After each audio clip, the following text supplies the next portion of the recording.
Hello, welcome to EPG Pathshala. This is part 2 of the module on identity under culture studies. This is Pramod K. Nair of the Department of English, the University of Hyderabad. Having looked at the construction of identity, the unstable nature of identity, the performance of identity in the previous module, we will look at some examples that deal with caste and race and class here. We already looked at gender in some substantial way in the previous one. We are not interested really in what caste is. We are interested in culture studies in how caste gets constructed, in how the identity of being of this caste or that caste is part of a larger process of representations and discourses. You'll remember that identity is something that we perform, that is assigned to us, and into which you need to fit in some way or the other. Caste is the traditionally understood as a hierarchic ordering of society under Hinduism, sanctioned in certain ancient scripts like the Manusmriti. The problem for reformers like Jyotiba Phule, Ambedkar later, has been that the choice of caste has never been with certain segments of society. That is, the ordering of society into certain castes was itself a strategy to keep certain people at the lower menial level to do certain lower menial work. Caste is not innate, it's not immanent, it's not natural. It is the division of human beings by some human beings who then elect themselves as elite and superior, the Brahmins for instance. Ambedkar famously defined caste system as the division of labor and the laborer. What he was implying was, there is no such thing as a body, as a human, naturally suited to certain kinds of labor. What he was pointing to is the argument we have already noted. The question of an individual's identity is not a question the individual answers, it's answered for them, for him or her. Identity as a social construction in this case means you are told, you are assigned a caste identity, and because you are deemed to belong to a particular caste, you will perform certain kinds of jobs. Please remember that caste is linked to occupation and the kind of work you do. Now, the interesting part to this is, as Ambedkar noted, the minute you start performing certain tasks, you validate the caste identity bestowed upon you. So it is not that you choose to perform that particular task. You are first told you belong to this caste and you will do this job. When you do the job, you are told, look, you have done the job, that means you are of that caste. In theory, it is called self-fulfilling stereotypes. You are fitted into a stereotype. When you perform that stereotype, you are deemed to have proved the stereotype to be correct. Please recall what we said in the first module. Femininity being performed and performed repeatedly is what constructs you as a woman. So as Ambedkar, Jyotiba Phule and others argued in their campaigns against untouchability in India, it is not that caste came naturally to the Brahmins and to the lower castes. These were instituted as social processes, specifically the process of labor, rituals, eating habits, clothing, and social relations, how you walk, how you dress, and so on and so forth. Every time the lower caste performed a certain set of tasks, he or she was then stamped with the mark lower caste.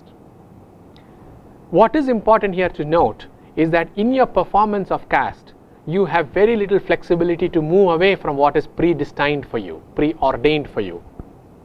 This has nothing to do with how you might naturally feel about whether you belong here or not, whether you want to do this job or not. The important thing to notice here is that for culture studies of caste, caste is a performance. Caste is socially determined. Caste is not biological. You will need to keep this in mind also because we will make the same arguments about race.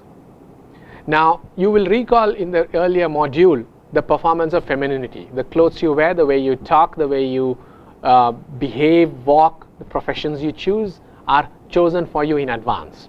If femininity is performed, so is caste. The Marxist version of this is the obsession with class. When industrial modernity arrived somewhere in the late 18th and early 19th century, the capitalists needed people to work in the factories. An argument made was, oh, certain people are fit only for manual labor. Do also keep in mind what I have already said about caste and labor. Right? These examples go together. So you discover the European society splitting into two: those who control the factors of production, those who enacted the factors of production. Some people owned the land and provided the money, bought the machinery, others worked at the machinery. It was said, hey, look, these people can't do anything but run the machines. They don't have the intelligence to plan or execute. They can only be ordered to perform certain tasks. You will recall here Charlie Chaplin's famous take on it in modern times. The endless, repetitive, mind-numbing process of production which dehumanizes you. Now look at what I have already said about the self-fulfilling stereotype of laborers. You perform a task because you are told, oh, you are not fit for anything else. You go on performing the task, you believe it yourself, and you are stamped as the person who can only do these things. Chaplin's Modern Times illustrates that in an extraordinarily funny way. The point here is, class is again an organization, a hierarchic ordering of society, in which certain classes assume dominant roles and dominant forms, and others become subordinate. The working classes, women, and in certain parts of the world, certain communities, become the menial classes, the working classes, the proletariat. This implies also a division not only of labor but of profits. If in the caste system the upper caste controlled, say, education, in the class system the upper classes controlled profits. So I am bringing caste and class together for you to understand how identity gets forged. So the lower caste who performs certain forms of labor, the lower class who performs factory work, are both condemned to perform this endlessly because that is deemed to be their sole identity, their sole quality. There is no way you escape this. Now you can surely ask, in the last module we spoke about resistance to identity and how come that the identity that you are of the lower caste or the lower class cannot be resisted. The answer in Marxism is ideology. Ideology convinces you that you are naturally suited to this job and this job alone. Ideology is a system of thinking, unconscious, which percolates through society, which creates a certain way of thinking that you then internalize.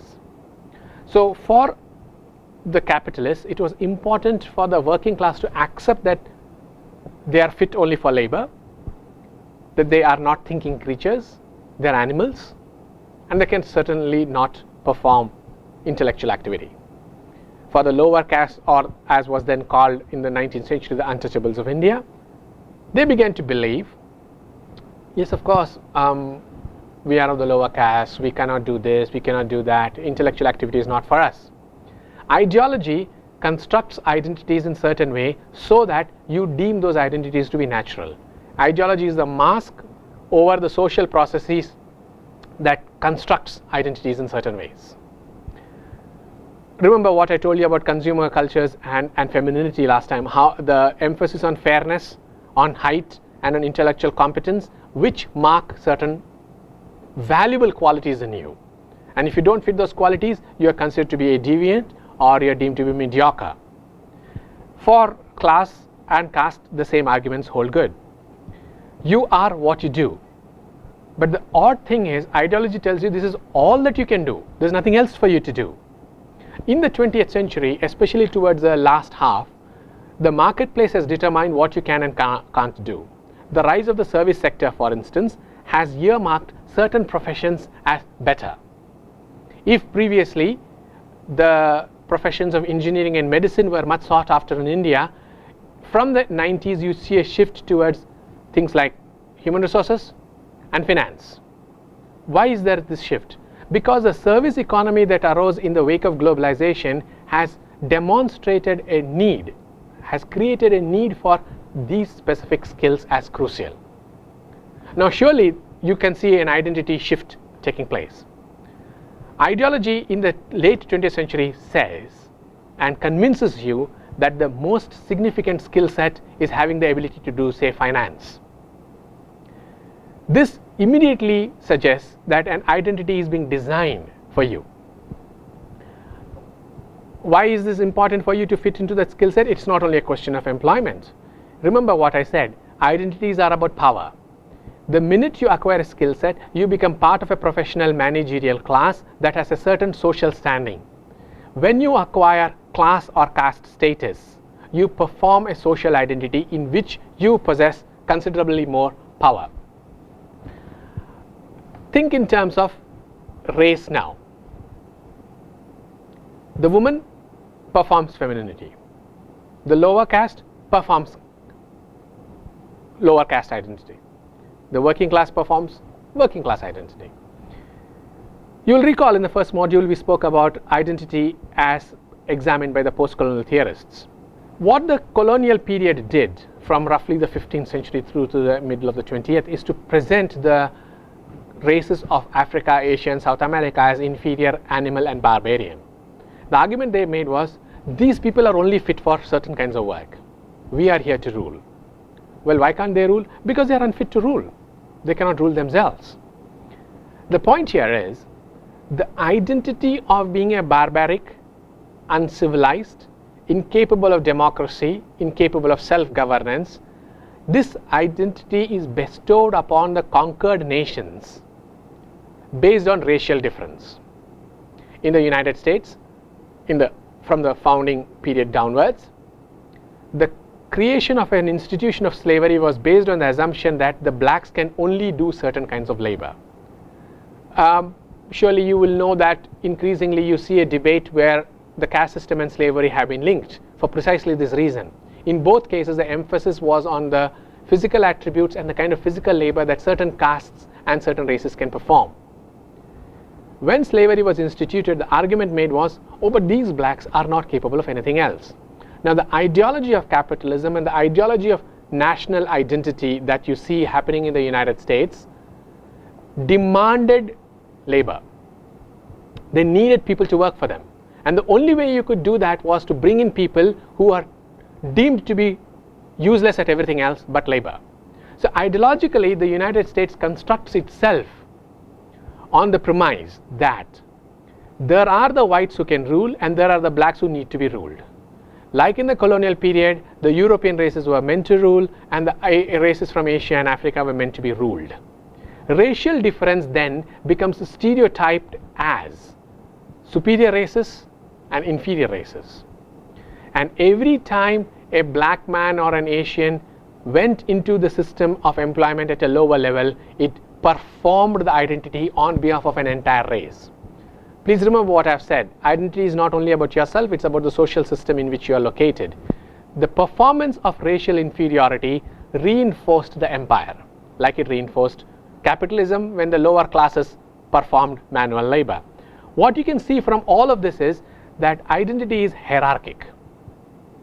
When the social order organizes people into various groups, they don't organize them at a level. They organize them this way. It's not this way. They organize them hierarchically so that certain groups can impose their preferences over others, which is what we understand as the dominant classes.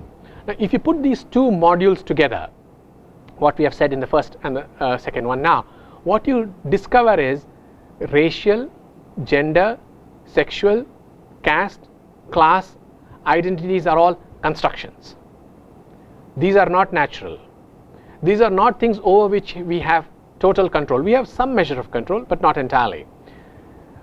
The two modules will tell you that identities are constructed in social images, representations, or what we have identified as a cultural imaginary. For cultural studies, all of these are subject to scrutiny. The construction of the inferior black in slavery, or the sportsman black,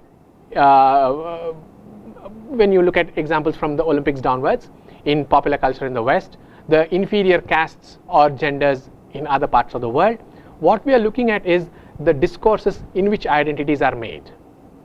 If you look at the two modules together, you will come to the conclusion that the question of identity is a rather fraught one. It's fraught because we are not dealing only with how people look at themselves. We are looking at the way people are made to look at themselves, the prism through which we view ourselves, and that prism is cultural. Thank you.